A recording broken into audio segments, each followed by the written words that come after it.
कृष्ण हरी हरी जय राम राम कृष्ण हरी हरी जय राम राम कृष्ण हरी हरी जय राम राम कृष्ण हरी हरी जय राम राम कृष्ण हरी हरी जय राम राम कृष्ण हरी ओ हरी जय राम राम कृष्ण हरी हरी जय राम राम कृष्ण हरी हरी जय राम राम कृष्ण हरी जय राम राम कृष्ण हरी जय जय राम जय जय राम राम कृष्ण हरी हरि जय जय राम राम कृष्ण हरी हरि जय राम राम कृष्ण हरी हरि जय राम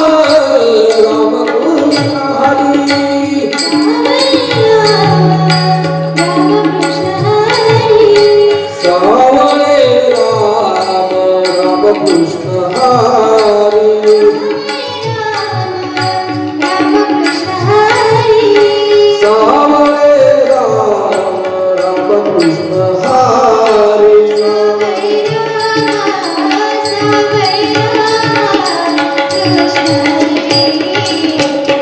हरी जय जय राम कृष्ण हरी हरी जय राम कृष्ण हरी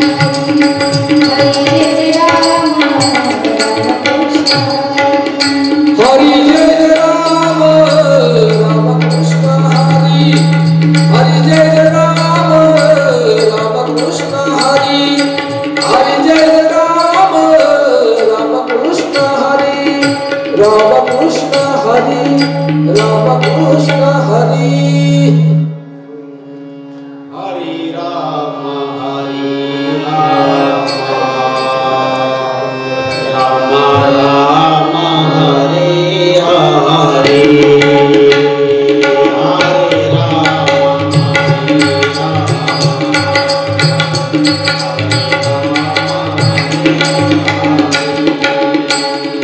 हरे राम हरे राम राम राम हरे हरे हरे राम हरे राम राम राम हरे हरे हरे राम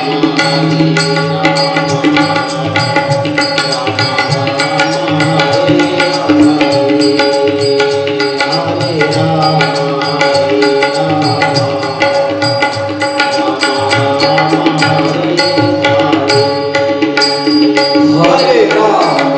हरे राम राम राम हरे हरे हरे राम हरे राम राम राम हरे हरे हरे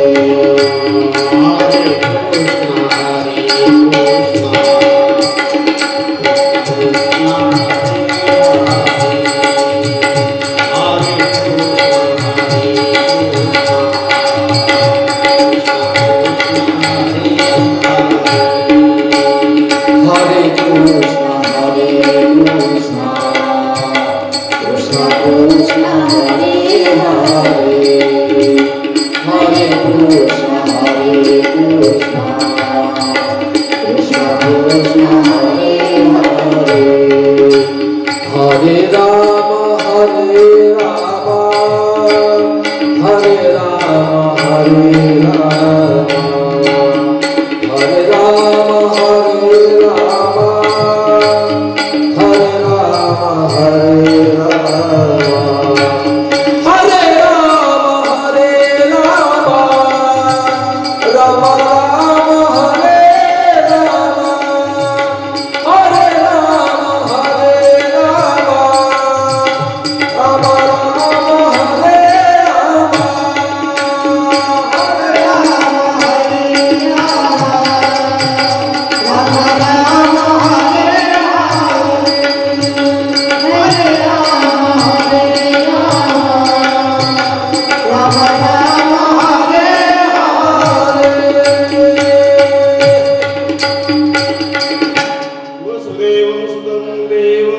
कंसचानूरमर्दनं देवकी परमानन्दं कृष्णं वन्दे जगद्गुरुं गुरुर्ब्रह्मा गुरुर्विष्णु गुरुर्देवो महेश्वरा गुरुर्साक्षात् परब्रह्म तस्मै श्री गुरुवे नमः महायोगपीठे तटे भीमरथ्या वरमुण्डरीकाय दातुमिन्द्रे समागप्रतिष्ठन्तमानन्दकन्द परब्रह्मणेन्द्रं पादुरङ्ग पांडुरंग करू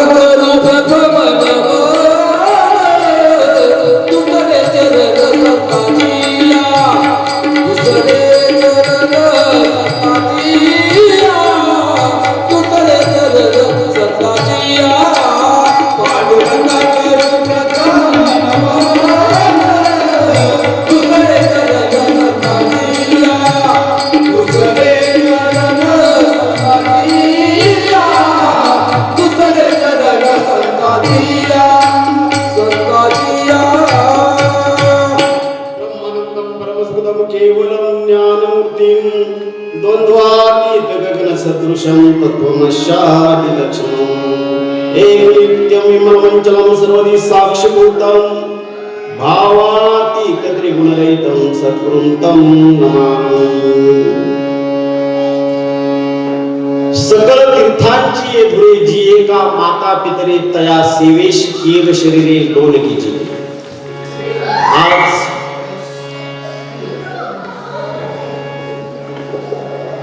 कैलासवासी अंजाईंच्या प्रथम पुण्यस्मरणानिमित्त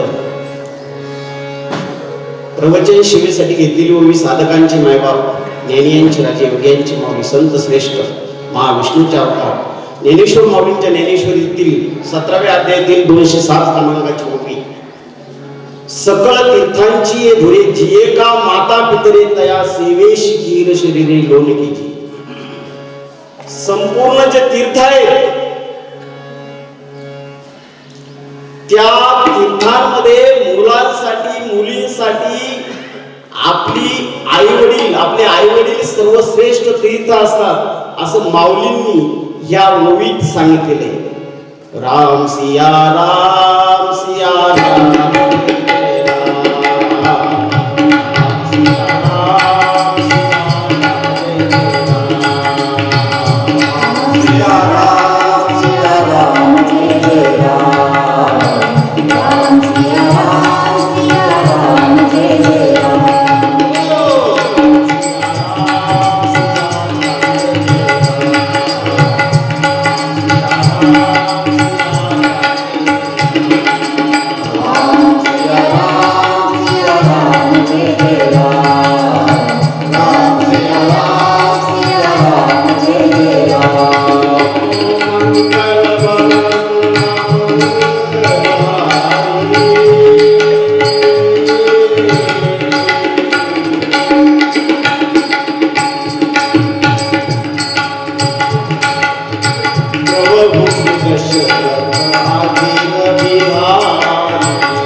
Ram, Ram, Ram, Ram, Jai Jai Ram.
हंसावरती बसून शारदे मयूरावरती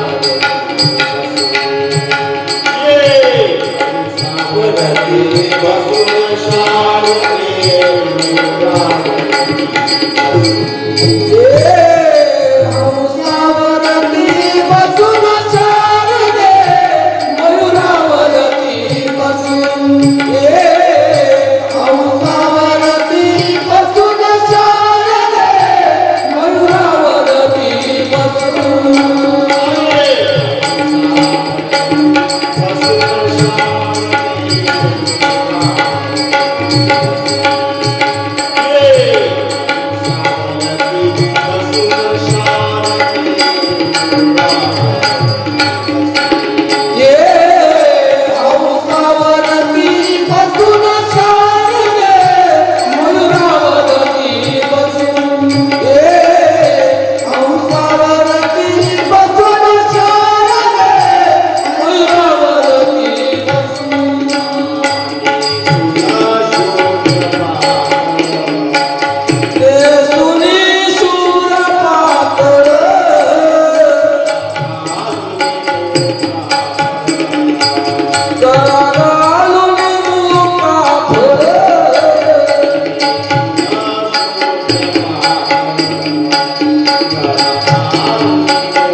शंकराची आसुता चरणावरी ठेवून माता साष्टांगाता दंडवत दुसरे नमन बंधू सारजाचे पंचाननाची आत्मजा वाक सिद्धी पाविजे सहजा तिच्या चरणा ओजा नमन दंडवत आता बंधू देव ब्राह्मण ज्यांचे पुण्य पावन प्रसन्न होऊन श्रोते जन तया माझे नमन दंडवत आता बंधू साधू सज्जन रात्रंदे नारीचे ध्यान विठ्ठल नाम उच्चारित जन तया माझे नमन दंडवत आता बंधू रंग भूमिका कीर्तनी उभी असे लोका टाळ मृदंग श्रोते देखा तया माझे नमन दंडवत ऐशे नमन कवनी सकळारी कथा बोले मुकुडिया बोला अज्ञान म्हणून फुल्या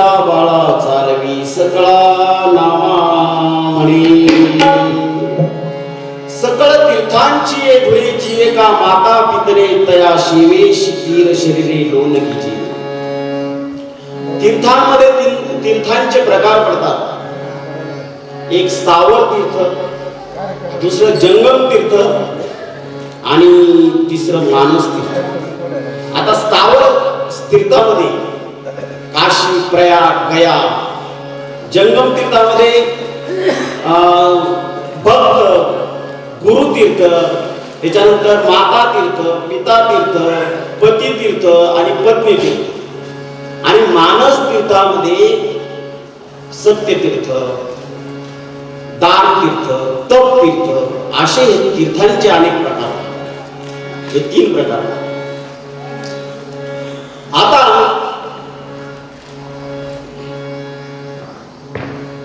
हे मुलगा आणि मुलीसाठी आपले आई वडील जे आहेत ते सर्व तीर्थांमध्ये आपले आई वडील श्रेष्ठ आहेत नाही तर मग आई वडिलांचे हाल आणि चाललाय पंढरपूर चाललाय काशी चाललाय त्र्यंबकेश्वर याला महत्व नाही संतांनी सांगितले माय बाप केवळ काशी माय बाप केवळ काशी माय बाप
कैलासवासी अंजाई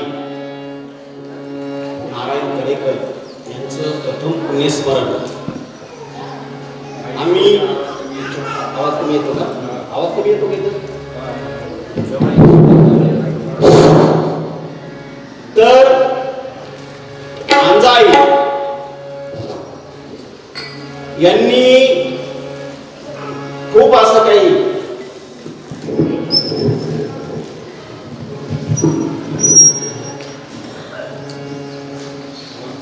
कष्ट करून आपल्या मुलांची म्हणजे आमच्या मामांची शिक्षण पूर्ण केली.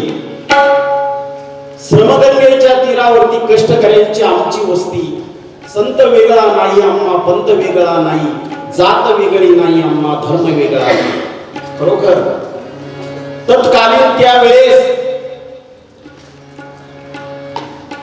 7 मुलं आणि आम्ही लहान असताना आम्ही पाहायचो खूप काबाड कष्ट केली.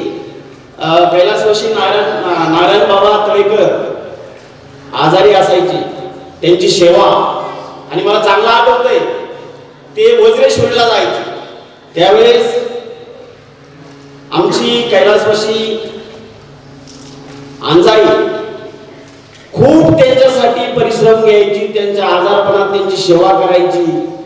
आणि नवे नवे इतक्या म्हणजे त्यावेळेसचे जी आर्थिक परिस्थिती गरीब असताना आमच्या गोरक्षनाथ मामांना त्यांनी शिकवलं,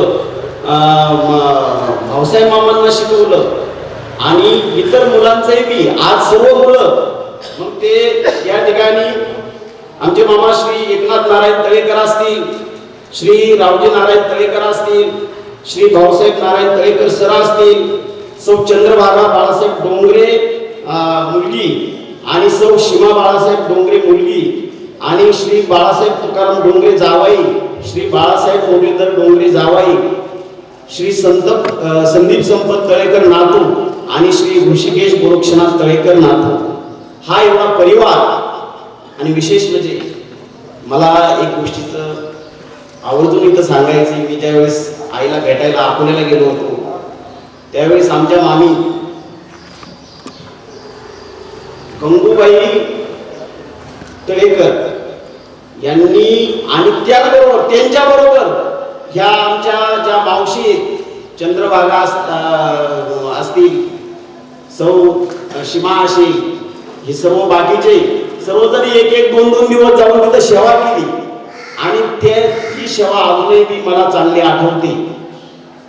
तर अशा प्रकारे ह्या कैलासवासी अंजाईंनी हा एवढा मोठा परिवार अगदी आर्थिक परिस्थिती कमकुवत असताना हा एवढा मोठा परिवार सांभाळला आणि उच्च सुशिक्षित चांगले सुसंस्कार करून आणले या परिवारावर. आणि म्हणून माऊली म्हणतात सकळ तीर्थांची येथे जिये का माता पितरितया सेवेशी खीर शरीरे लोणी कीजिये. तर माऊलींनी या ठिकाणी उभी कशी घेतलेली माहिती का?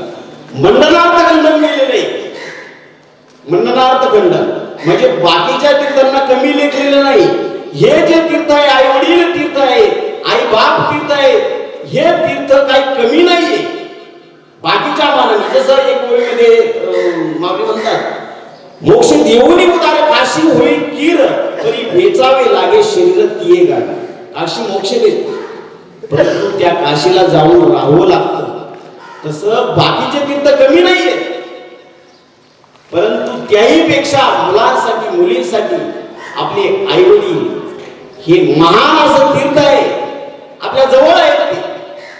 आणि म्हणून माऊली म्हणतायत तुम्ही तीर्थांना किंवा संत म्हणतायत तीर्थांना जायचं सुद्धा टाळू नका, परंतु आई वडिलांची सेवा तुम्ही नित्य नेमाने करा. तुम्हाला त्याच्यातच भगवंत त्या ठिकाणी प्रगट होईल आणि तुम्हाला मोक्ष मिळेल. म्हणून संत म्हणतात जवळ हे सकळ शीत आहे, सकळ शीत आहे, हात चालावया पायी, हात चालावया पायी, तव तू आपुले त्वरित पाही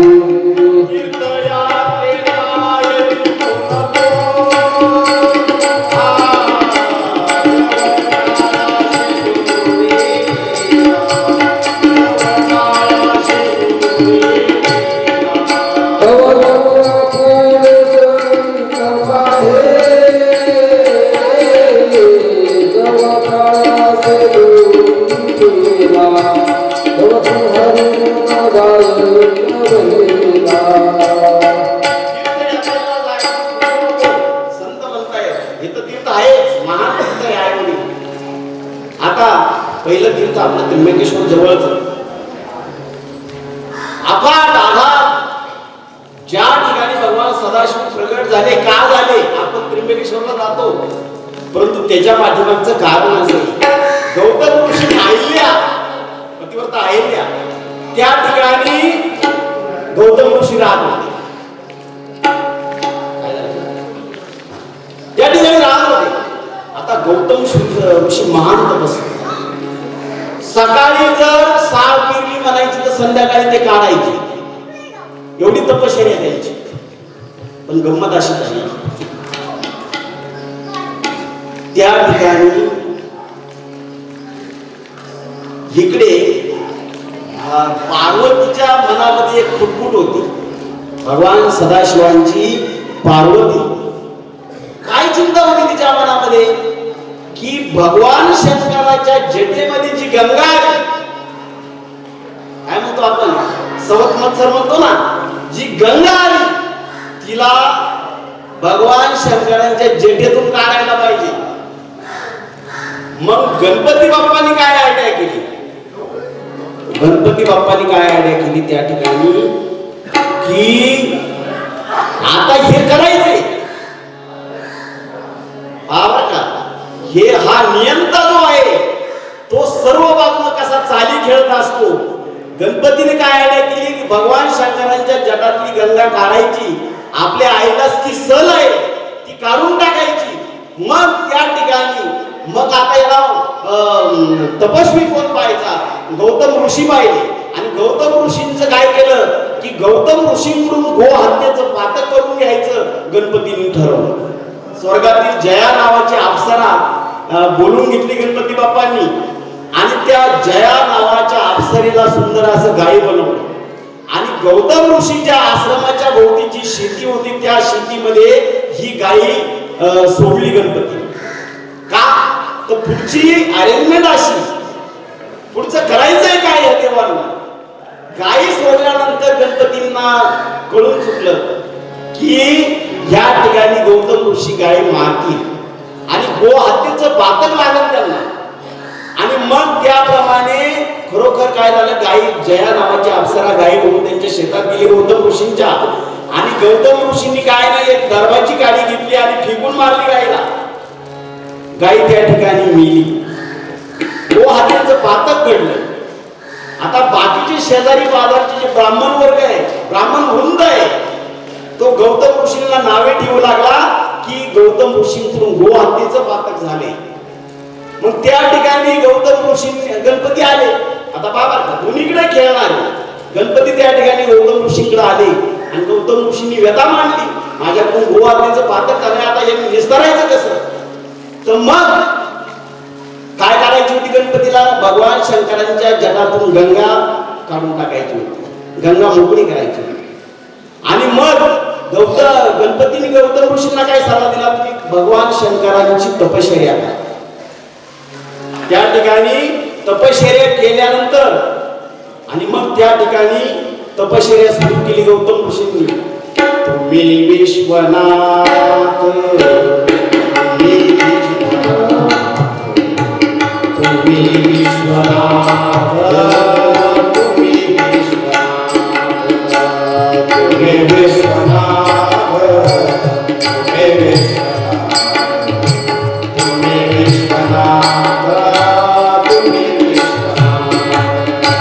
तुम्ही विश्वनाथ, तुम्ही विश्वनाथ, तुम्ही विश्वनाथ, तुम्ही विश्वनाथ, तुम्ही विश्वनाथ, विश्वनाथ तुम्ही विश्वनाथ तुम्ही विश्वनाथ तुम्ही विश्वनाथ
प्रसन्न झाले.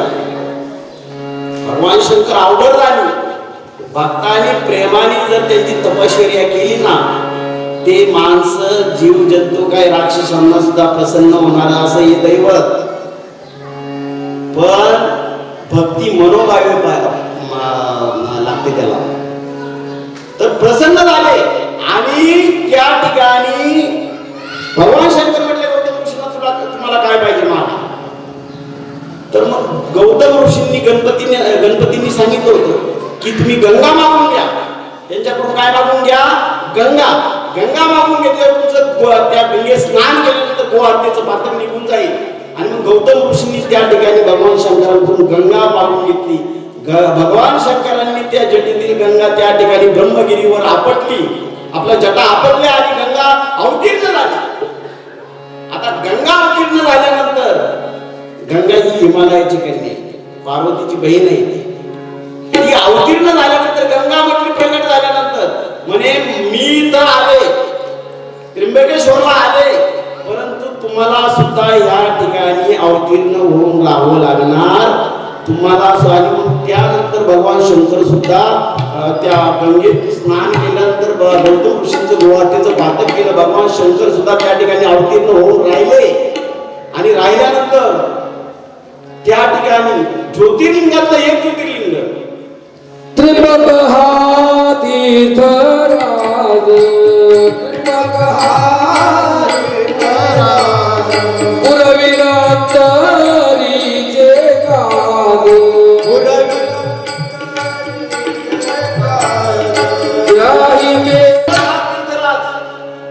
या ठिकाणी हे ज्योतिर्लिंग निर्माण झाले. भगवान सदाशिव प्रगट झाले. आता दुसरं पंढरपूर तीर्थ आपल्या सर्वांना माहितच आहे. मला सांगायचंय सगळं तीर्थांची जुळेची एका माता पितरे तया शिवेशी कीर शरीरे लोणी किती.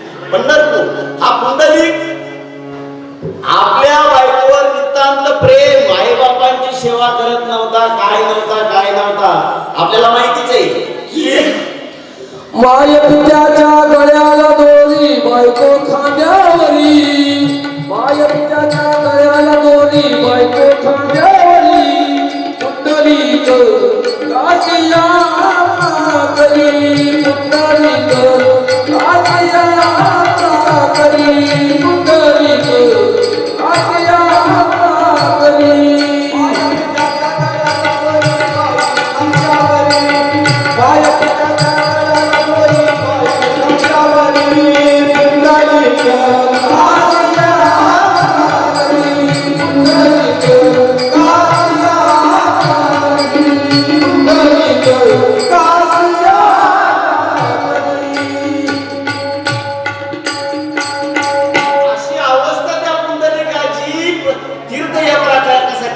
बायको खांद्यावर, आई बाबाच्या गळ्याला दोरी.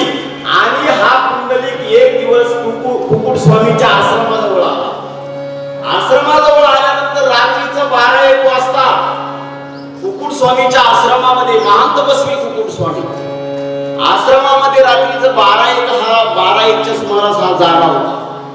बायको, आई बाप आणि त्यांनी रात्रीच्या वेळेस 12-1च्या सुमारास पाहिले 3 सुंदर स्त्रिया, आपल्या 3 मलिन साड्या घातलेल्या स्त्रिया मुकुट स्वामींच्या आश्रमात शिरताना त्यांनी पाहिल्यानंतर परत त्यांनी विचार केला, त्या जाताना पाहिल्या, जाताना त्या शुभ्र साड्या परिधान करून जायच्या, येताना मलिन साड्या घेऊन यायच्या.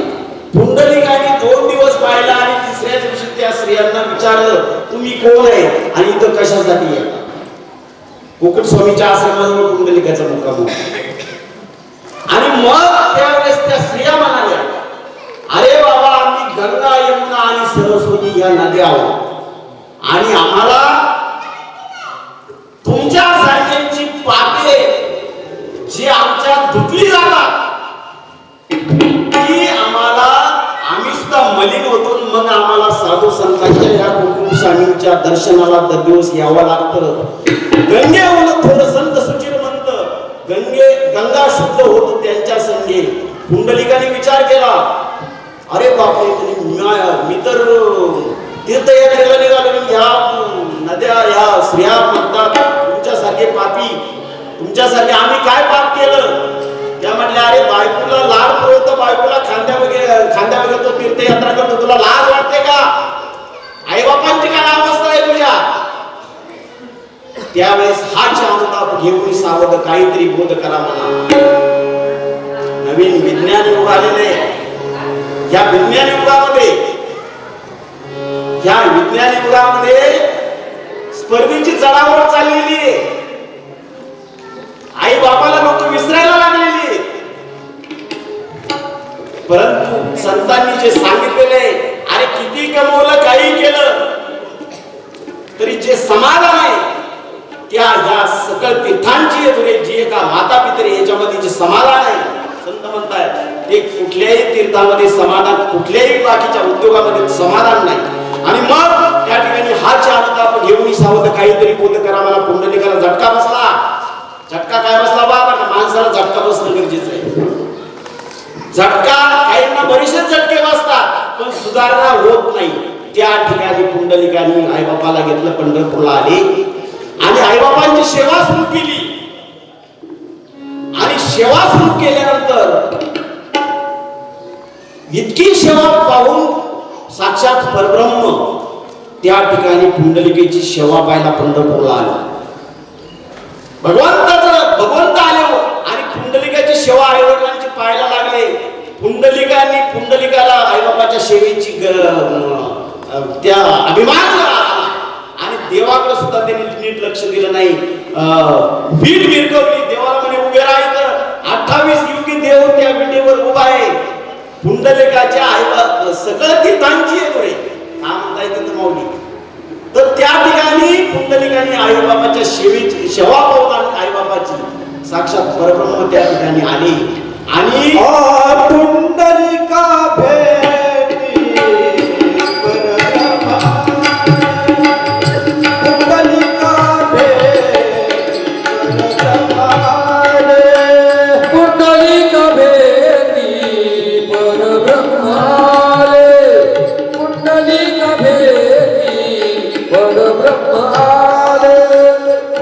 पुंडलिका भेटी परब्रह्मा, पुंडलिका भेटी परब्रह्मा, पुंडलिका भेटी परब्रह्मा, पुंडलिका भेटी परब्रह्मा. पुंडलिकाची भेट घेण्यासाठी परब्रह्म आले. आणि या पंढरपूरने काय केले, वैकुंठाला जायला प्रत्येक माणसाला तप करावं लागतं. वैकुंठाला जाता येत नाही. पण आपल्या ह्या महाराष्ट्र भूमीमध्ये पंढरपूर ज्या ठिकाणी परब्रह्म अवतीर्ण झाले, तर साध्या जीवासाठी तप करावा लागतो. परंतु पंढरपूरला जाऊन आल्यानंतर त्या ठिकाणी वैकुंठ हे वैकुंठ भूमीवर आहे. वैकुंठा जावया तपाचे सायास,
जीवांना पंढरपूरला गेल्यानंतर परब्रह्म उभे केले आणि जीवांना वैकुंठाला जाण्यासाठी पुंडलिकाने या ठिकाणी उपकार केलेला आहे.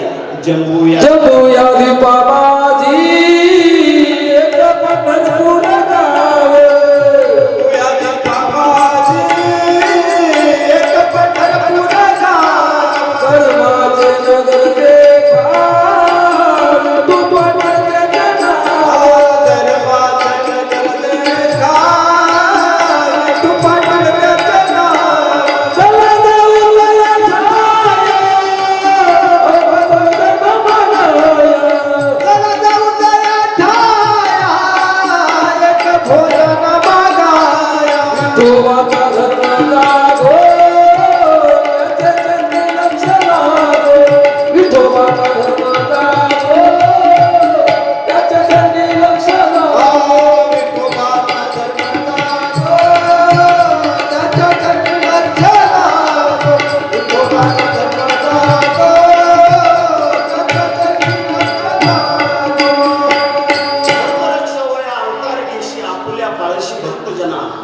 हे परब्रह्म धर्माचं रक्षण करण्यासाठी आपल्याला माहिती आहे अवतार त्यांना घ्यावा लागेल परब्रह्माला. आणि धर्म आपला हिंदू धर्म कोणताही जो असेल ज्याचा जो धर्म असेल तो, या ठिकाणी संत म्हणतायत धर्म सोडायचा नाही, धर्म सोडायचा नाही. काही झालं प्राण संभाजी महाराज धर्मवीर संभाजी आपल्याला माहितीच आहे. आता छावा चित्रपट चालू आहे. काय झालं की छत्रपती शिवाजी राजांनंतर धर्मवीर संभाजी राजा कोकणात संगमेश्वरला कवी करशांबरोबर गेला होता. आणि फंद पितुरी त्या काळातली गणोजी शिर्के त्यांचे मेवणे औरंगाबादला पितूर झाले. त्यावेळेस औरंगाबादचा स्थळ या श्रीगोंदा तालुक्यात होता. आणि त्या ठिकाणी औरंगजेबाला गणोजी शिर्केनी सर्व संभाजीची इतंभूत माहिती सांगितली. औरंगजेबाने मुकरब खानाला संगमेश्वरला पाठवलं कोकणामध्ये. आणि संभाजी राजा बेसावत होता. संभाजी राजा बेसावत होता, पराक्रमी खूप खूप होता. देश धर्म पर लूटने वाला शेर शिवा का छावा था, महापराक्रमी परम प्रतापी एकही शत्रू राजा. त्या ठिकाणी फंद पितुरीने औरंगजेबाने मुकरब खानाने ज्या वेळेस अटक केली, श्रीगोंद्याला आणलं. 10,000 फौज फंद पितुरीने घेतली आणि श्रीगोंद्यावरून संभाजी राजांना ती गुंड काढली. औरंगजेब काय म्हणायचा फक्त धर्म बदला, काय म्हणायचा धर्म बदला. संभाजी राजा म्हणत होता प्राण गेला तर मी पण मी माझा प्रिय धर्म सोडणार नाही. असा हा छत्रपतींचा छावा. त्याची काय औरंगजेबाने छळ केला. परंतु एक लक्षात घ्या, समाजामध्ये क्षणिक सुखासाठी आपल्या कोणी होतो नीतिभ्रष्ट, कुणी त्यागी जीवन आपले दुःख जगी करण्या नष्ट. अरे क्षणिक सुखासाठी तुम्ही नीतिभ्रष्ट होताय. हा संभाजी राजा काय शेवटपर्यंत औरंगजेबाने जीभ काढली. तू बोलत नाही का धर्म सोडला, धर्म सोडत नाही का, जीभ काढली औरंगजेबाने. ते श्रीगोंद्यापासून संगमेश्वर आपलं भीमा तुळापूर आहे त्या ठिकाणी कशी दिंड काढली राजाची. बदंड राजा आपला. परंतु फंद पितुरीने औरंगजेबाच्या ताब्यात त्यांच्याबरोबर कवी कलश सुद्धा होती. जीभ काढून टाकली. जीवाकटी फुल बहाया धर्म का सौदा किया नहीं, शिवाजी का ही बेटा था गलत रहा पण चला नाही. शेवटी काय म्हटला, प्राण गेला तर मी एक तर माझा प्रिय धर्म सोडणार नाही. धर्माला किती महत्व आहे का हे आपले महान असे छत्रपतींच्या ह्या वंशजांनी धर्म सोडला नाही. शेवटी काय झालं, हाल हाल करून मारला औरंगजेबाने. ह्या औरंगजेबाने संभाजी राजाला हाल हाल करून मारलं. भीमा तुळा संगमावरी, भीमा तुळा संगमावरी म्हणून तुळा संगमावरी मृत्युंजय संभाजी पाहुणी मृत्यू ही तुझला, शिवाचा बाळ येते निजला, शिवाचा बाळ येते निजला. असा हा धर्म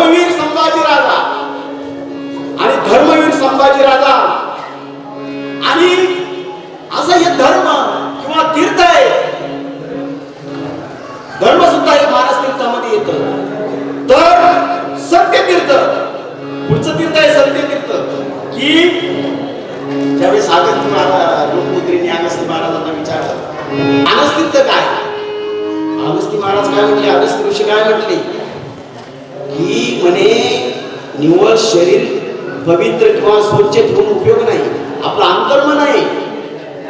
तन जोगी सब करे, तन जोगी सब करे, मन का विरला खोय. तन जोगी सब करे, मन का विरला खोय. सब सिद्धिया पाहिजे जब मन जोगी होय.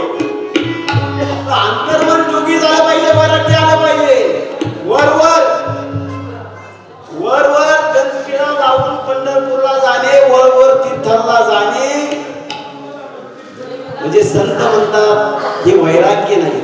संत काय म्हणतात हे वैराग्य नाही, तर सत्य तीर्थ, सत्य राहायला पाहिजे. सत्य राहून दान. आपला राजा हरिश्चंद्राची भूमी ही आता आपल्याला किती कथा सांगत किंवा झोपेत राज्य देऊन टाकलं विश्वामित्राला राजा हरिश्चंद्राने. आणि मग असं आपलं आचरण सत्य जर असले तर सत्य संकल्पाचा सत्य संकल्पाचा दाता नारायण, सत्य संकल्पाचा दाता नारायण, सत्य संकल्पाचा दाता नारायण, सत्य संकल्पाचा दाता नारायण, सत्य संकल्पाचा दाता नारायण,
कुटुंबालाही सुख नाही.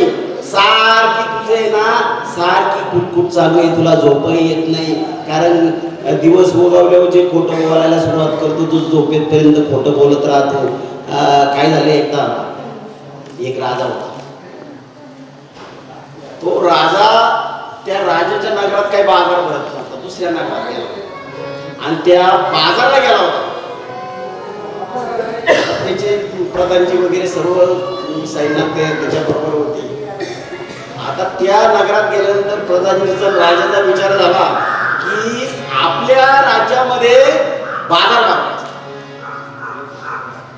झालं, ठरलं. आता त्या व्यापाऱ्यांना विचारायला लागला राजा, तुम्ही आता आमच्या नगरामध्ये बाजार भरवायचे, तुम्ही व्यापारी येशाल का सोबत? म्हणे महाराज येऊ, पण एक करावं लागेल. म्हणे तुम्ही काय करायचं, आमचा जर माल विकला नाही तर तुम्ही तो रात्रीचा खरेदी करायचा सर्व. राजा म्हणे चालेल.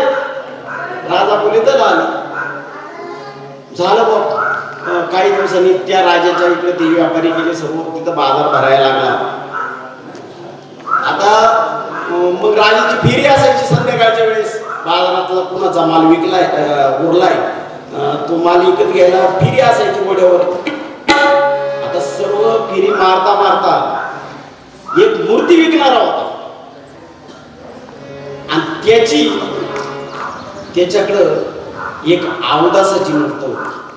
अवदासा आपण म्हणतो ना, अवदासा आली, अवदासाची मूर्त होती. तो व्यापारी म्हणे बॉ ही उरली बॉ ही घेऊन जा.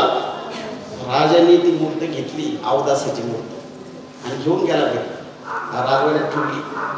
राजवाड्यात ठेवली. रात्रीचा वेळ, संध्याकाळची 7 वाजायच्या टाइमिंग, आणि ठेवल्याबरोबर राजा महालामध्ये पुढच्या दालनामध्ये मस्तपैकी खुर्चीवर बसलेला आहे.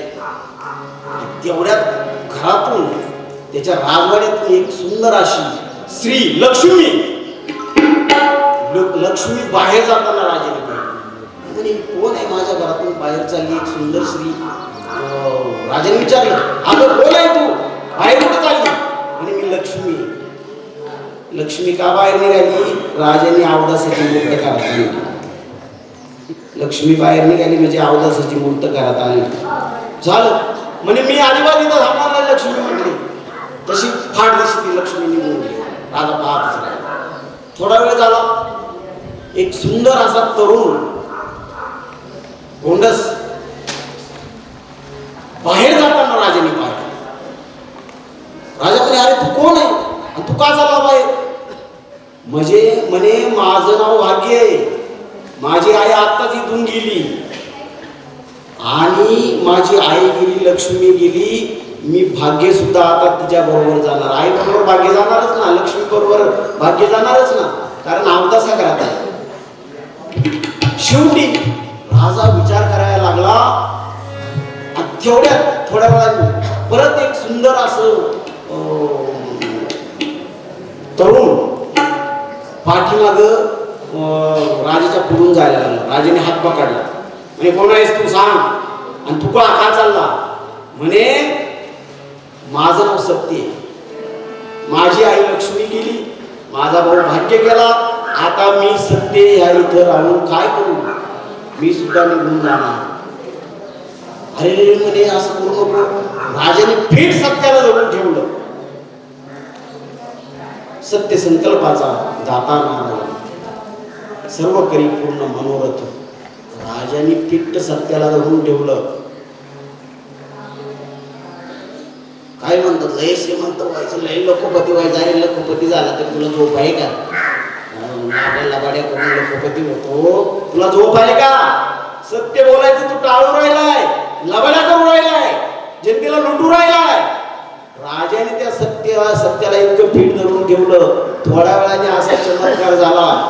आई बाहेर गेली. लक्ष्मी आई म्हणायला लागली माझं पोरग एक आलं पण एक राहिले पाठीमाग, ते काय येत नाही. परत ती लक्ष्मी परत राजवाड्यात आली पाहायला. राजाने तिला पतीच्या लक्ष्मीचा राजा पाया पडला. म्हणे मी सत्याला सोडणार नाही. लक्ष्मीच्या पाया पडला. लक्ष्मी म्हणे माझं पोरगच नाही तर मी बाहेर जाऊन काय? तेवढ्यात भाग्य सुद्धा आलं त्याचा पोरगा, तिचा पोरगा. आणि मग अशा पद्धतीने राजाने सत्य सोडलं नाही. राजाने सत्य सोडलं नाही. आणि त्याच्यामुळं जीवनामध्ये एक लक्षात ठेवा, जीवनाचं संयोजन संत म्हणताय, पैशापेक्षा तुम्ही वस्तूला महत्व, वस्तूपेक्षा व्यक्तीला महत्व द्या, आणि व्यक्तीपेक्षा विवेकाला महत्व द्या, आणि विवेकापेक्षा सर्वात श्रेष्ठ सत्य तू ईश्वरा, सत्याला महत्व द्या. हा जीवनाचा क्रम, जीवनाचं समायोजन. आता पैशापेक्षा वस्तूला महत्व कसं की भरपूर पैसे आहेत घरामध्ये, भरपूर पैसे. किंवा पूर्वीच्या सासांचं उदाहरण सांगतो. पूर्वीच्या सासांची साखर पिठीत राहायची.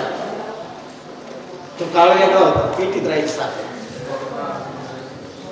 सून किती जरी म्हणलं ना चहा प्यायचा, ती लोक साखरच काढत.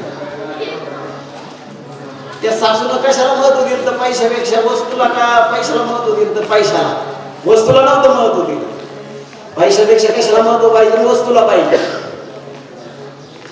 किंवा हिवाळा आलाय, दर दिवस गाठ होतो, पण ब्लँकेट घ्यायला पैसे जवळ आहेत पण ब्लँकेट घेत नाही.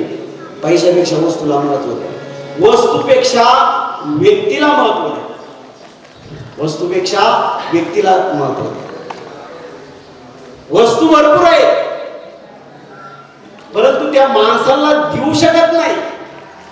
तर त्या वस्तूंचा काही उपयोग नाही. आणि पैशापेक्षा वस्तूंना महत्व, वस्तूंपेक्षा व्यक्तींना महत्व आणि व्यक्तीपेक्षा विवेकाला महत्व द्या. माऊली म्हणतात, मी अविवेकाची काजळी फिरवणी विवेक दीप पाजळी, ते योगिया पाहे दिवाळी निरंतर. विवेक जो मनामध्ये ठासून भरलेला आहे तो काढून टाका. कशापेक्षा? पैशापेक्षा वस्तूला महत्व, वस्तूपेक्षा व्यक्तीला महत्व. व्यक्ती महत्वाची आहे, वस्तू किती लागल्या तरी चालतील, पण आपल्या घरात ब्लँकेट नाही, माणसं गारठतात. या माणसांसाठी वस्तू, पैसा किती गेला तर झाले, वस्तू आणायला पाहिजे. वस्तूपेक्षा किंवा ब्लँकेट पिटीत भरून ठेवणे उपयोग नाही ना. व्यक्तीला महत्व आणि व्यक्तीपेक्षा विवेकाला. विवेक काय सांगतो की देवे दिला देय भजना गोमटा तेने झाला फाटा, या बालिकेचा नाही का. मग घरामध्ये आता आम्ही म्हणतोय पण आमच्याच काही थोडीशा मिस्टेक आहे. घरामध्ये विवेकाला महत्व म्हणजे काय? निघालाय पंढरपूरला आणि लगेच बायको म्हणते, अहो तुम्ही गेल्यावर एवढे 4-5 दिवस जाणार, नातवंड थांबतील का? नातवंडाला तुमचा लळा लागलाय. हा, मग इथं विवेक काय वापरायचंय? सत्य तू, सत्य तू, सत्य तू ईश्वरा. देवासाठी प्रपंच. तुका प्रपंच ओ सरो चित्त तुझे पाहे, चित्त तुझे पाहे, चित्त तुझे पाहे. प्रपंच ओ सरो चित्त तुझे पायी गुरु, चित्त तुझे पायी गुरु, चित्त तुझे पायी गुरु. ऐसे करिगा माझ्या भावा, ऐसे करिगा पांडुरंगा.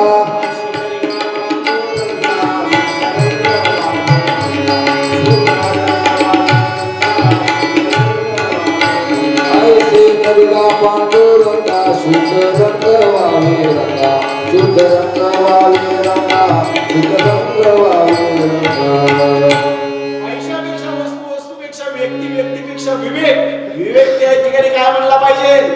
अरे हा सर्व मायेचा बाजार आहे, ही नातवंड वगैरे हे प्रेम कसे खडकावर धाडका आहे, पण त्या पांडुरंगाचं एकनाथ महाराज म्हणतात, शुष्कम काष्टम स्वयंपोरी का कवळ्या कमळा माझारी, भ्रमर गुंतला प्रीतीवरी स्वयंनिधी कुटुंबनी. एकदा भगवंताच्या प्रेमात माणूस पडला, एकदा भगवंताच्या प्रेमात माणूस पडला की यांच्यावर, कुटुंबातल्या माणसावर तेवढ्या पुरतं, त्यांच्या गरजांपुरतं तेवढ्या पुरतं प्रेम पाहिजे. परंतु पांडुरंगाचं मग तिकडून पांडुरंगाचं प्रेम सुरू झाल्यानंतर परिमळाच गाव भ्रमर ओढी तैशी तुझी गोडी लागो मज. अशा प्रकारे सुरू झाल्यानंतर जीवनामध्ये आनंद आणि आनंदच. अवघेच त्रिलोक्य आनंद जे आता चरणी जगन्नाथा चित्त डेली, माय जगन्नाथ बाप जगन्नाथ, अनाथाचं नाथ तर जनार्दन. तर अशा प्रकारे एकदा त्या ठिकाणी म्हणजे व्यक्तीपेक्षा विवेकाला महत्व द्यायचं, विवेकापेक्षा शेवटी सत्याला महत्व. काय? सत्य तू, सत्य तू, सत्य तू ईश्वरा. ज्यावेळेस प्रभू रामचंद्र वनवासाला निघाले, भरताला दशरथ राजाने बोलवून पाठवलं, मामाच्या गावाला होता, आणि त्यावेळेस भरत आला आणि गादीवर बसायला सांगितलं. परंतु भरत दशरथ राजाला म्हणायला लागला, त्रेतायुगातला हा भाऊ बर का, हा कोणत्या युगातला? त्रेतायुगातला भाऊ. काय म्हणायला लागला? गुरु वसिष्ठ आणि दशरथ राजाला म्हणायला लागले, पिताश्री तुम्ही सांगितलं होतं की ह्या रघुवंशाच्या गादीवर बसण्याचा अधिकार थोरल्याचा आहे म्हणून. ते जरी वनवासात गेले तरी मी गादीवर बसणार नाही. अंतिम सत्य म्हणजे त्यावेळेस वसिष्ठांनी विनवणी केली होती भरताला गादीवर बसण्याची, पण वसिष्ठांचं गुरुचं सुद्धा ऐकलं नाही, बापाचं सुद्धा ऐकलं नाही. शेवटी सत्य काय पाहिलं? जी रघुकुल रीत सदा चली आई, प्राण जाय पण वचन न जाय. असे जे सत्य आहे ते भरताने पाहिलं आणि गादीवर बसला नाही. 14 वर्षे श्रीराम प्रभूच्या पादुकांचं त्यांनी सेवा केली. याला म्हणायचं सत्य. याला काय म्हणायचं? सत्य. आणि जे पुढचं तीर्थ आहे पत्नी तीर्थ, आपल्याला माहिती आहे सर्वांना.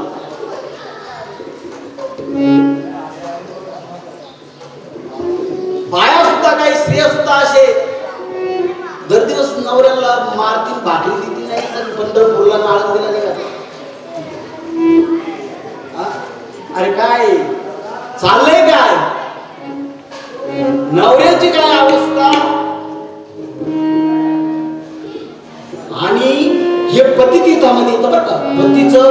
पतिव्रतेचं लक्षण आहे. पत्नी तीर्थामध्ये जर पाहिलं आपण तर माता अनुसयाचं आपल्याला उदाहरण माहिती आहे की आत्री ऋषींची पत्नी पतिव्रतांमधली सप्त ऋषींमधले या आत्री ऋषींच्या पत्नीने ज्यावेळेस इंद्रसभेमध्ये नारद आली. इंद्रसभेमध्ये 3 देव बसले होते, ब्रह्मा विष्णू महेश. त्यांच्या बायका सावित्री, लक्ष्मी आणि आपली पार्वती त्या बसल्या होत्या. नारद महर्षी गेले आणि म्हटले ह्या भक्त लोकांमध्ये म्हणे आत्री ऋषींची पत्नी अनुसया पतिव्रता आहे. आता 100 दिवसा म्हणतो किंवा जेव्हा त्या बायकांना वाटला 3 देवांच्या सावित्री, पार्वती आणि लक्ष्मीला, आम्ही तो त्रिदेवांच्या हे चालक अखंड ब्रह्मांड चालवणारे, चालक मालक विनाश करणारे यांच्या बायकावरून नारद महर्षी अनुसयाची स्तुती गातात. मग ह्या सभा मोडल्यानंतर ह्याला काय स्वस्त बसवान तुम्हाला सावित्रीला, लक्ष्मीला आणि पार्वतीला आपल्या देवांक त्यांनी भूमिका लावलं. म्हणजे काही करा त्या अनुसयाचं पतिव्रता धर्म नष्ट करा, कारण आमची चव लागली म्हणे. देवाने ठरवलं आता मग संन्यासाचं रूप घेतलं आणि भिक्षा मागायला माता अनुसयाच्या कुटीजवळ आली. आणि त्या ठिकाणी आपल्याला सर्व माहिती मी सांगणार नाही. त्यांनी काय इच्छा भोजन मागितलं की अनुसयानी विवस्त्र होऊन आम्हाला भोजन वाढावं. देवांनी असं सांगितलं. ते संन्याशीचे रूप घेतलेले देव. अनुसयाने काय नाही केलं. आत्री ऋषी स्नानाला गेलते. आत्री ऋषींचं एक कमंडलू मध्ये पाणी होतं. अनुसयाने काय केलं, ते कमंडलू मधलं पाणी घेतलं आणि देवाला शिपडलं आणि आत्री ऋषींचं स्मरण केलं मनोभावी. पतिव्रता बरं का, मनोभावी स्मरण केलं आणि क्षणार्धात 3 देवांची लहान लहान बाळं झाली आणि रडायला लागली. अनुसयांनी विवस्त्र होऊन त्यांना स्तनपान दिलं. म्हणजे पतिव्रता धर्म जो आहे, पतिव्रता नेणे अनेका पतिव्रता नेणे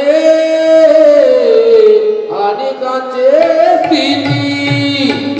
पतिव्रता नेणे अनेकांचे स्थिती. पतिव्रता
पतिव्रता पती जरी गावाला गेला तर चांगलं राहणार. पतिव्रता आणि अनेकांची स्तुती सर्व भावे पती ध्यानी म्हणी. तैसे माझे मन एकविध झाले ना आवडे विठ्ठल वीण तुझे. संतांचं भक्तांचं काय राहतं, त्यांना आता किती करायचं काम नाही. इथं सकाळीच आपले शेत असतील किंवा ठाकरे दादा असतील, सकाळीच पहाटेला त्यांचं ते विठ्ठल विठ्ठल सुरू होतं. ना आवडे विठ्ठल विन तुझे, ना आवडे विठ्ठल विन तुझे. तशी पतिव्रता असते. एक उदाहरण, एकदा काय झालं, एक पतिव्रता तिचा नवरा आजारी पडला. आता आजारी पडला, त्या आजारपणात त्याने हट्ट धरला, मला तुझ्या मांडीवरच माझं डोकं ठेवलं. आता ती इकडे तिकडे थोडं काम करायची आणि पतीचं डोकं मांडीवर ठेवायची. पतिव्रता. लहान बाळ होतं, ती अंगणामध्ये बसली होती. पतीचं डोकं मांडीवर होतं आणि तिच्या मांडीवर ते डोकं असताना काय झालं, तिचं लहान बाळ पुढं एक त्या ठिकाणी एक असं चुलांगाण होतं, अग्नी जळत होतं त्याच्यामध्ये. आणि तिनं पतीचं डोकं जर आपण बाजूला काढलं तर आपल्या पतीला काय होईल, त्रास होईल, आपल्या पतीचं मन दुखेल. मग ते बाळ ते खेळत असताना तिने ते बाळ जाऊन दिलं आणि बाळ जाताना ती पाहते आणि एक त्या ठिकाणी चुलंगण होतं, त्याच्यात अग्नी प्रज्वलित झाला होता. त्या ठिकाणी ते बाळ जाणार आणि पडणार तर इकडं अग्नी देवतेला घामा. काय म्हणे, जर हे बाळ माझ्यात पडलं, काही झालं त्याला, तर ही स्त्री कोण आहे? पतिव्रता आहे. जी देवांना बाळ करू शकते ती काय आहे? पतिव्रता आहे. ही स्त्री पतिव्रता आहे. जर आपल्या अग्नी माझ्यामध्ये जर ते बाळ पडलं तर मला हे परब्रह्म अनंत कोटी ब्रह्मांड नाही, सदाशिव मला माफ करणार नाही. कारण पतिव्रता धर्म हा देवावर, तुका म्हणे पतिव्रता जिची देवावर सत्ता नाही का, देवावर जिची सत्ता असते अशी पतिव्रता म्हणजे पत्नी तीर्थ आहे. ठीक आहे, पत्नी तीर्थ आहे. आणि गुरु तीर्थ आपल्याला माहितीच आहे की एक गुरुवर श्रद्धा किती असते. सद्गुरु सारिका असता पाठीराखा, इतरांचा लेखा कोण करी, राजियाची कांता काय भीक मागी, मनाची या जोडी सिद्धी पावी. अरे गुरु जर केले असतील परमार्थामध्ये तर भीक मागायची काय गरज आहे? कशाला त्या पैशाच्या मागे लागतात? प्रांडवेनी जेवी भ्रतार्पय केला, भक्तिवीन झाला ज्ञानी त्याचा नाही का. भक्ती जर नसेल तर तुम्ही कशाला मिरवता जगामध्ये? देवाच्या बद्दल तुमच्या मनात काही हे नाही, एवढं पैसा कमवत फिरू नका जगामध्ये. त्या जगाची सुधारणा नाही, तुमची सुधारणा नाही म्हणा. तर मुद्दा कुठपर्यंत आला? गुरु तीर्थ. आपल्या गुरुवर श्रद्धा किती असावी. पश्चिम बंगालमध्ये गौरंग महाप्रभू यांचे शिष्य संत हरिदास. आता गौरंग महाप्रभू यांनी हरिदासाला हरिबोल हे नाम दिलं. हरिबोल नाम दिलं होतं आणि गौरंग महाप्रभूंनी हरिबोल नाम हरिदासाला दिल्यानंतर त्या पश्चिम बंगालच्या नवद्वीप प्रांतामध्ये हरिबोल हे नाव काय करायचं, हरिदास घेऊन फिरायचा, सारखा म्हणत राहायचं हरिबोल हरिबोल हरिबोल. आपणही घ्यायचा, दुसऱ्याला घ्यायला लावायचा. आता तो पश्चिम बंगालचा तो नवद्वीप प्रांताचा सरदार होता, तो काय होता? मुस्लिम होता. आता आपल्या हिंदू धर्मातला हरिबोल हे नाव त्याला रुचलं नाही, हे नाव रुचलं नाही. आणि सेवकाकडून त्याला समजलं त्या सरदाराला की असा हरिदास आहे आणि तो सारखा लोकांनाही हरिबोल म्हणायला लावतो आणि आपणही हरिबोल म्हणत राहतो. आपल्या प्रांताचं काही खरं नाही, आपलं हे यवनांचं प्रांत आहे आणि याच्यामध्ये असं चालणार नाही. मग त्या ठिकाणी सरदाराने मीटिंग बोलवलं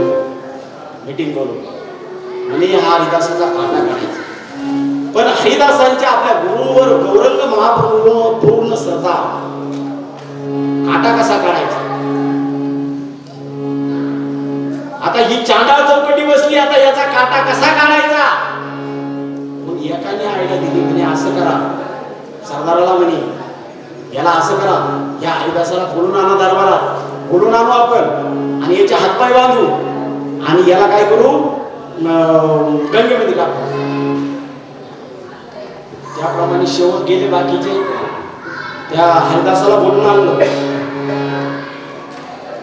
एक तत्व नाम दृढ धरी मना हरिशी करुणा येईल तुझे नाम सांगेले रामकृष्ण गोविंद वाची संगत जप्याची नामा प्रति तत्व नाही रे अन्यथा वायाने बंदाचा शिकली ज्ञान देव जपमाळांतरी जवळून श्री हरी जपदशी.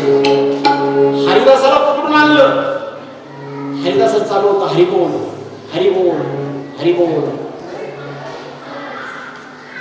आणि पकडून आणल्यानंतर काय सरदार म्हणे अरे काय आमच्या प्रांतामध्ये हरिबोल काय लोकांना बोलवलंय तू, हे बंद कर, आमच्या प्रांतामध्ये चालणार नाही असं.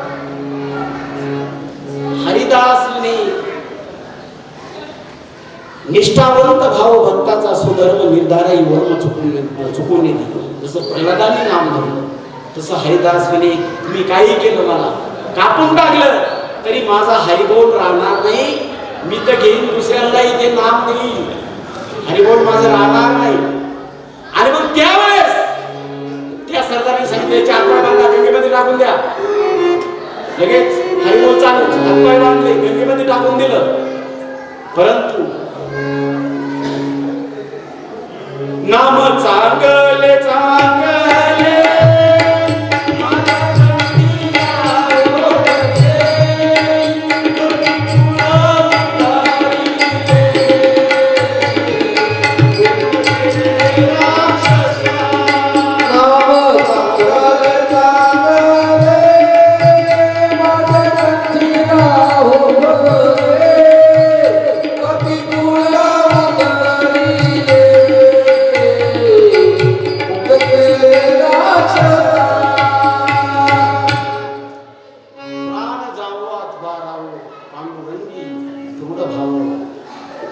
नाम धारकाला या जगाचं काय करायचं नसतं. खरे तपस्वी महात्मे जगाच्या भानगडीत पडत नाही. खरे तपस्वी महात्मे जगाच्या भानगडीत पडत नाही. एक दिवस खाली पाडण्याच्या मंदिरात त्या आईला म्हणायचं, मी सुरुवातीला नवीन होतो त्यावेळेस तिथे म्हणलं आई काय आपले सत्याचे काही पत्रिका पत्रिका म्हणजे कशाला आपल्याला जगात प्रचार करायचा का तसा तसा त्याचा जगात प्रचार नाही. खरे नामधारकांना काही गरज नाही या सोंगा लोकांची, खऱ्या नामधारकांना काही गरज नाही. तर हरिदास म्हणला काही केलं तरी मी माझं नाम सोडणार नाही. त्या सरदाराच्या सेवकांनी हरिदासाला गंगेमध्ये टाकलं, बांधलं होतं पीठ. परंतु त्या ठिकाणी जसं जळी दगडासहित वह्या जळी दगडासहित वह्या जळी दगडासहित वह्या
जीवाची अवस्था होती ना की देवाशिवाय कोणीच नाही, त्यावेळेस तो भगवंत त्या गंगामाई आलं हरिदासाला नेलं वाहत दुसऱ्या प्रांताच्या किनाऱ्याला लावलं, व्यवस्थित ठेवून दिलं. हरिदासाला काही झालं नाही. त्यांची जे बांधलेल्या शृंखला होत्या तुटून गेल्या. त्या हरिदास कडेला आला, दुसऱ्या प्रांतामध्ये गेला होता हरिदास वाहत तिथं गेला आणि एक कुटी बांधली आणि त्या ठिकाणी हरिबोल सुरू केलं त्या कुटीमध्ये राहून. आता त्या ठिकाणी हरिबोल सुरू झाल्यानंतर वाऱ्या हाती चाले सज्जनाचं माप, साधू संतांचं माप वाऱ्या हाती चालतं. लगेच लोक यायला लागली दर्शनाला, आणि लोक यायला लागली दर्शनाला. रांगाच्या रांगा लागायच्या हरिदासाच्या तिथं, आणि नामस्मरण अखंड चालू, हरिबोल हरिबोल. आणि चालू असताना लोकांच्या रांगा लागायच्या. परत त्या प्रांताचा सरदारही मुस्लिमच. तो म्हटला, अरे कोण आलंय आपल्या प्रांतामध्ये, आमच्याकडे गर्दी नाही, आमच्या दरबारात जास्त लोक येते नाही, त्याच्याकडे जास्त जातात, त्याचा काटा काढा रे, काहीतरी करा. कारण मोठ्यांना सर होत नाही साधू संतांचं, किंवा लोकेशन आपल्याकडे कमी होते, त्याच्याकडे वाढते. आणि मग त्या ठिकाणी परत मीटिंग बसली त्या सरदाराच्या दरबारात. काय करायची, हा हरिदास आलाय, लोक रांगाच्या रांगा लागतात, आणि याने तर सगळे लोक जमवले, आता आपलं कसं काय, आपलं तर महत्व कमी होणार. मग आता याला काय तोडगा काढायचा. एक सरदाराने असा तोडगा सांगितला, म्हणे ह्या जीवाला त्याची अधोगती किंवा त्याचं पतन करण्यासाठी दोन गोष्टी आहेत. एक कांता आणि दुसरं कांचन. म्हणजे हा जीव, ह्या जीवाचं पतन दोन गोष्टींना जास्त होते बरं का. कांता म्हणजे काय, बाई स्त्री, आणि कांचन म्हणजे काय, सोनं नाणं पैसा अर्धा. तर मग या हरिदासाला पतन आपण असं करू म्हणे की एक सुंदर वेशा त्याच्या झोपडी समोर तिला बंगला बांधून देऊ, आणि झोपडी समोर बंगला बांधून देऊन तिला ठरवून देऊ या हरिदासाचं पतन करायचं. याचं लय महत्व वाढलंय लोकांमध्ये. आणि मग आता काय, राजा बोले दल आले, बाई तयार झाली, एक वेश्या. तर हरिदासाच्या पोटी समोर तिची पोटी तिला बंगला बांधून दिला. आणि मग तर दिवस लोक असू हरिदासाकडे जायची, पायची, शृंगार करायची, हरिदासाचं पतन होईल. परंतु हरिबोल अखंड चिंतन विठोबाचं हरिदासाचं चालू. काय झालं, 1-1.5 महिना बाई सर्व दिवस नटून तटून यायचे. हरिदासावर काही विपरीत परिणाम झाला नाही. निष्ठावंत भाऊ भक्ताचा सुधर्म निर्धार वर्म चुकून येते, काही परिणाम झाला नाही. शेवटी बाई वैतागली. 2-3 महिने झाल्यानंतर काय झाला प्रकार, काळ वेळ नाम उच्चारिता नाही, या हरिदासाचं नाम चिंतन चालून तिकडे त्या बाईचं मन बदलून गेलं ना. बाई म्हटली, आपण किती पाप करतोय, एवढा मोठा महात्मा नाम जपत असताना आपण त्याचं पतन करण्यासाठी या ठिकाणी आलो. नाही नाही, मन परिवर्तन झालं. हरिदासाचं जाऊन तिने दर्शन घेतलं, रडायला लागली. म्हणे महाराज, मी फार मोठं पाप केलं, मला तुमच्या खुशीत, मला तुमचा अनुग्रह द्या, इथून पुढे मी असं कृत्य करणार नाही. तर अशा प्रकारे हे गुरुतीर्थ, गुरु श्रद्धा हरिदासाने ठेवली. हरिदासाचं पतन झालं नाही, आणि हरिदासाला साक्षात नंतर भगवंताचं दर्शन झालं. म्हणजे ह्या गुरुतीर्थाचा हा महिमा आहे. आपल्याला माहिती, हे गया तीर्थ, मला सांगायचं काय, ओळी काय आपली, की सकळ तीर्थांची दोन्हीची एक माता पितरे त्या सेवेशी कीर शरीरे लोणकीची. अरे सर्व तीर्थांमध्ये आईबाप घरामध्ये असतात. आईबाप केवळ काशी, मायबाप केवळ काशी, त्यांनी न जावे तीर्थाशी, न जावे तीर्थाशी असं नाही. माऊली मंडनार्थ खंडन करतायत. तीर्थाला जा, पण आईबापाचं चांगलं पाहा. आईबाप हे सर्व तीर्थांमधून श्रेष्ठ आहे. त्या आईबापाच्या पाहा. तर गया तीर्थ आपल्याला माहितीये काय निर्माण झालं. गयासुर हा राक्षस होता, आणि या राक्षसाने विष्णू पुढे तप केलं, आणि तप केल्यानंतर भगवान विष्णू प्रसन्न झाले. म्हणजे तुला काय मागायचं मागे, गयासुराला मागे. गयासुर म्हणजे मला असा वर द्या देवा, की मी ज्याच्याकडे पाहिजे ना त्याला मोक्ष प्राप्त होईल. मी ज्याच्याकडे पाहिजे त्याला मोक्ष प्राप्त होईल. भगवान विष्णू म्हणजे तथास्तु, वर देऊन टाकला. आता गंमत झाली. गंमत अशी झाली की त्याला जे भेट ना ते एकही बी नरकात जायला तयार नाही, सारी स्वर्गात जायला, नाही का. म्हणजे मेल्यानंतर कुठे जायला लागले, स्वर्गात जायला लागले. आता इकडे देवांमध्ये कल्लोळ झाला ना, म्हणे नरक तव ओस पडायला लागला, आम्ही कुणी येतच नाही. भानगड काय झाली? गयासुराने वर मिळवला होता इथे. मग त्या ठिकाणी ब्रह्मदेवाकडे बाकीचे देवता गेले आणि म्हणे असा असा प्रकार झालाय, नरक ओस पडायला लागला, यमलोक ओस पडायला लागला, काय करायचं? तर मग ब्रह्मदेवानी त्या ठिकाणी अशी आयडिया लागली. ब्रह्मदेव गयासुराकडे देवाला आणि गयासुराला म्हटला, तुम्ही खूप महान आहात, भगवान विष्णूचे भक्त आहात, तुम्ही एक करा, आम्हा देवतांना यज्ञ करायचा, या यज्ञासाठी आम्हाला तुझं शरीर पाहिजे. आता गयासुर 5 कोस लांब उंचीचा होता, 5 कोस उंचीचा, म्हणजे जवळजवळ येतो असा महाबलाढ्य राक्षस, म्हणजे तुझं शरीर आम्हाला ते यज्ञ करायचंय आम्हाला. आता याची स्तुती केल्यानंतर मध्ये चालेल. आणि मग गयासुर आडवा झोपला, कुठं गेला, आडवा झोपला. मग या देवतांनी यज्ञ केला. त्या यज्ञाला भगवान विष्णू तर होतेच, भगवान विष्णूनीच वर दिलं ना, भगवान विष्णू होते. आणि मग भगवान विष्णू या गयासुराची ती भक्ती पाहून, तो यज्ञ करायला जागा देतो, एवढं दानशूरत्व पाहून भगवान विष्णू प्रसन्न झाले. गयासुराला विचारलं, अजून तुला काय वर पाहिजे माग? म्हणे देवा मला एवढाच वर द्या की मी याच ठिकाणी, मी या ठिकाणी अशाच अवस्थेमध्ये राहील, पण जे जे या ठिकाणी येऊन माझं दर्शन घेतील, गयेला जाऊन त्यांच्या माता पित्यांचा तर उद्धार होईल, त्यांना मोक्ष मिळेल, परंतु त्याला सुद्धा मोक्ष मिळेल. माता पित्यांना तर मिळेल, परंतु त्याला सुद्धा मोक्ष मिळेल.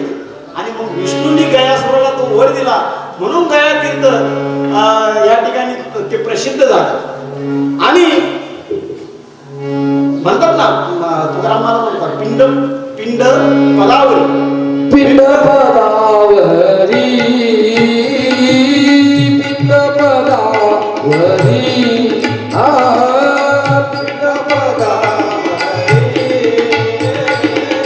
पिंड पदावरी, तिला पुरी करी, तिला पुरी करी, माझे झाले गयावर माझे झाले गयावर तिला पुरी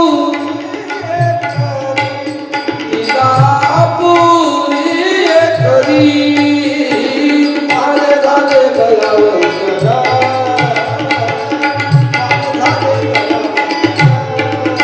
विठले पितरांचे ऋण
ठिकाणी कवीची आई गेली.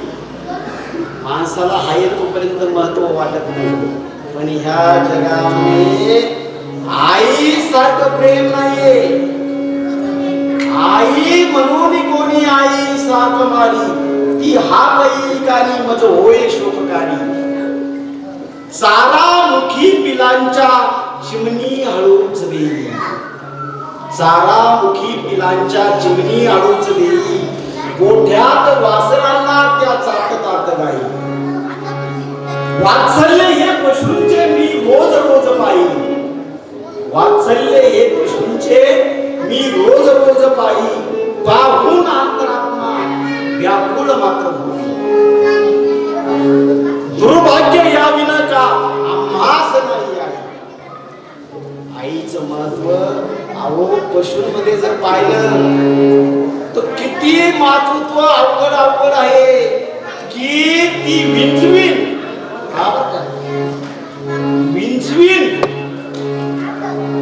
शेवटी म्हणतात पिलांना जन्म दिल्यानंतर त्या पिलांना खायला काही जर नसलं तर आईलाच खाऊन टाकतात. याच्यासारखं मातृत्व आहे का पशूंमध्ये? आईला खाऊन टाकतात आणि आई समर्पित होत असते आपल्या बाळांसाठी, स्वतःला जीव देणारी. लेकराचे हित वाहे माऊलीचे चित्त ऐसी कळवळ्याची गाती.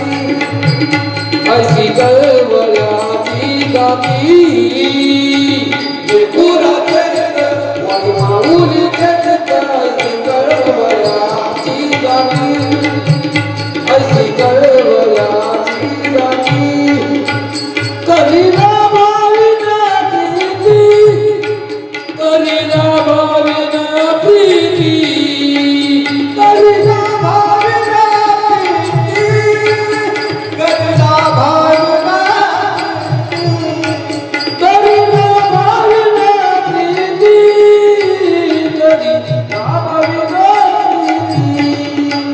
करीना भाविना प्रीती, करीना भाविना. करीना भाविना प्रीती, करीना भाविना प्रीती, करीना भाविना प्रीती. ऐसी कळवळ्याची जाती करीना भाविना प्रीती, करीना भाविना प्रीती, करीना भाविना प्रीती. आईसारखं दैवत या जगामध्ये नाहीये. हिरकणी आपल्याला माहिती आहे, छत्रपती शिवाजी महाराजांच्या रायगडावर घटना झालेली. छत्रपती शिवाजी राजांचा नेम होता रात्रीचं आपलं संध्याकाळचे 5 वाजल्यानंतर गडाचे दरवाजे बंद करायचे. रायगडावर तेव्हा बाजार भरायचे आणि तिथं काही दही दूध वगैरे विकायला लोक आणायचे. ही हिरकणी दूध घेऊन विकायला आली होती रायगडावर आणि त्या ठिकाणी 5 वाजले हे हिरकणीला समजलं नाही. गडाचे बंद दरवाजे झाले. शिवाजी महाराजांचा सत्ता आदेश होता की 5 वाजल्यानंतर गडाचा दरवाजा कोणासाठी उघडायचा नाही. आता हिरकणीचं लहान बाळ, अंगावर दूध पिणारं बाळ आणि बाळाला तर भेटायला जाणं आहे. गडाचे दरवाजे बंद झाले आणि त्या बाळाची आठवण येऊन हिरकणीला पाना फुटला. पाना फुटल्यानंतर हिरकणीनं गनगिनवणी केली त्या सरदारांना, किल्लेदारांना. पण किल्लेदारांनी दरवाजा उघडला नाही. हिरकणीनं असा एक कडा पाहिला. आई बाळासाठी काय करू शकते? असा एक कडा पाहिला ज्या कड्यावर घनदाट झाडी वेली. रात्रीचा 9-10 वाजले तर रात्रीचा किर्र असा काळोख पसरलेला आहे आणि अशा कड्यावरून बाळासाठी हिरकणी त्या वेलाला धरून, झाडाला धरून, कधी कधी झाड हात तुटल्यानंतर ती पडायची खाली, फरफटत जायची. रक्तबंबाळ झालेली हिरकणी रक्तबंबाळ झाली, परंतु बाळासाठी तिनं ती खाली रायगडाच्या वरच्या साईडने एक वाडी आहे. त्या गावामध्ये रात्रीचं बाळासाठी निम्या रात्रीमध्ये ती पोच झाली आणि आपल्या बाळाला ज्यावेळेस ती दूध पाजत होती ना योग्याने, त्यावेळेस तिला आनंद असं चालू होती. आपल्या अंगावर जे रक्त वाहत होतं ना, त्या रक्ताचं हिरकणीला भाग नव्हतं. आपल्या बाळासाठी आईच काय करू शकते, आपल्या बाळासाठी आईच काय करू शकते, हे हिरकणीचं उदाहरण. या ठिकाणी कैलासवासी अंजाई चालू म्हणायचे नारायण कळेकर, अगदी सुसंस्कृत परिवार ज्यांनी घडवला.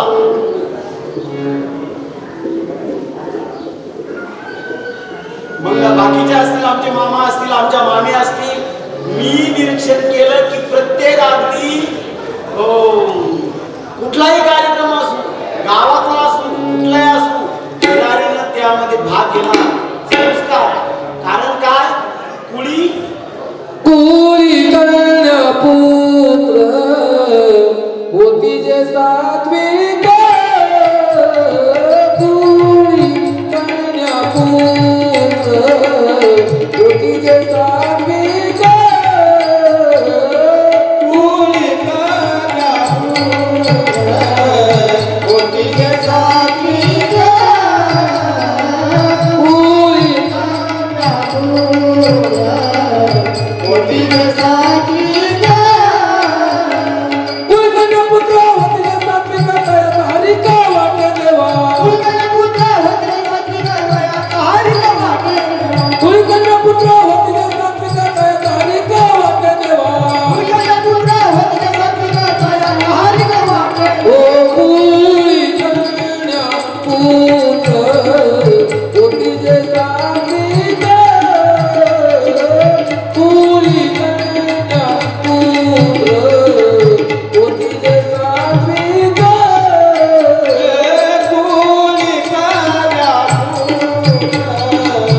होती जे सात्विक, कुळी कन्या पुत्र होती जे सात्विक. अशा आमच्या अंजाई गेल्यानंतर उत्तम प्रकारे संस्कारित कुटुंब केलं.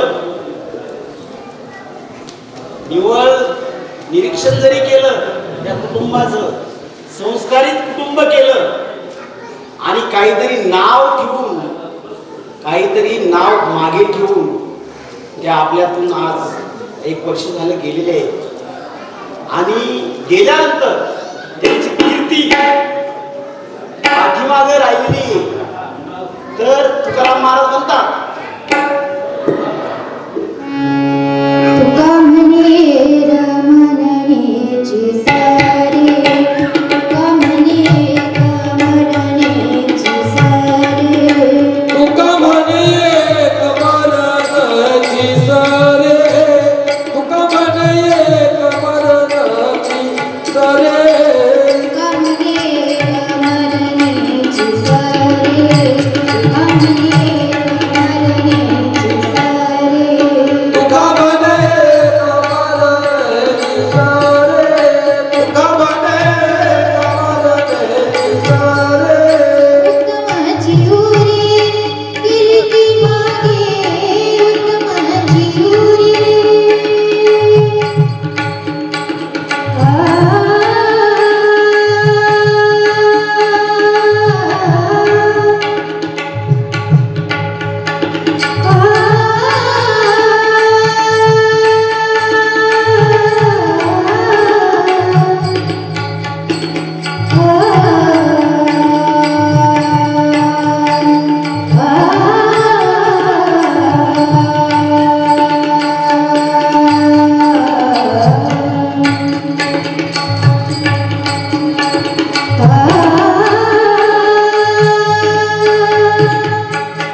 नाही आदी अंती अवसान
शरीरे लोक किती संत माऊलींनी सांगितलेली ओवी मुलगा आणि मुलीसाठी सर्व तीर्थांमध्ये श्रेष्ठ असणारे तीर्थ आईबाप. जग बदलले, जगाचा बाजार बदललाय. उगाच आईबापांना तकलीफ, आईबापांची सेवा न करता सोंगडोंग करून जगात फिरण्यापेक्षा आईबापांची सेवा करा. आणि या ठिकाणी मला प्रवचनरूपी सेवा करण्याची संधी आमच्या मामी सौ तळेकर मॅडम, गंगूबाई तळेकर मॅडम यांनी संधी दिली. या ठिकाणी त्यांचं सर्व परिवाराचं मी आभार मानतो. त्याचबरोबर अखंड संत सेवा करणारं आपलं पैठणगावचं भजनी मंडळ, संत सेवा भजनी मंडळ, आपले कैलासवासी गिरोबा डोंबरे, या सर्वांच्या चरणी मी लीन होतो, नतमस्तक होतो आणि या ठिकाणी सेवेला मी पूर्ण विराम देतो. कुंडलिका हरी विठ्ठल श्री ज्ञानदेव पंढरीनाथ भगवान की जय. माऊली ज्ञानेश्वर महाराज की जय. जय गोपाल कृष्ण भगवान की जय. अवधूत चिंतन शिवदेव दत्त. आता विश्वात्मके देवी वाग्य दोषावे दोषोनी मज द्यावे पसाय दानवे. जे फळांचे व्यंकटे सांडो या सत्कर्मे जती वाढो. मुद्दा परस्परे पडो इंद्रजीवांचे दुरितांचे दिवीर जावो. विश्वसधर्म सूत्र पावो. जो जे वांछित तो ते लावो. प्राणी जात वर्षत सकळ मंगळी. ईश्वर देशांची माते आली. अनवरत भूमंडळी भेटतो ठरावता. चला कल्प करून जे आरव. चेतना चिंतामणीचे गाव. बोधतेच्या नव पीयूषांचे. चंद्रमेचे आच्छन मार्कंडचे तापहीन. हे सगळी सदा सज्जन सोयरे होतो. किंबहुना सर्व सुखी पूर्ण होई निधी लोकी. म्हणजे जो आदि पुरुषी अखंडित आणि ग्रंथोपदीय विशेष लोकीय दृष्टांदृष्ट विजय भवावे. एक म्हणे श्री विश्वेश्वरा हो. हा होईल दान पसावो. येणे विज्ञान देव सत्या. येणे विज्ञान देव सत्या. येणे विज्ञान देव सत्या. हरि ओम शांति शांति शांति. हरि ओम शांति शांति शांति. हरि ओम शांति शांति शांति.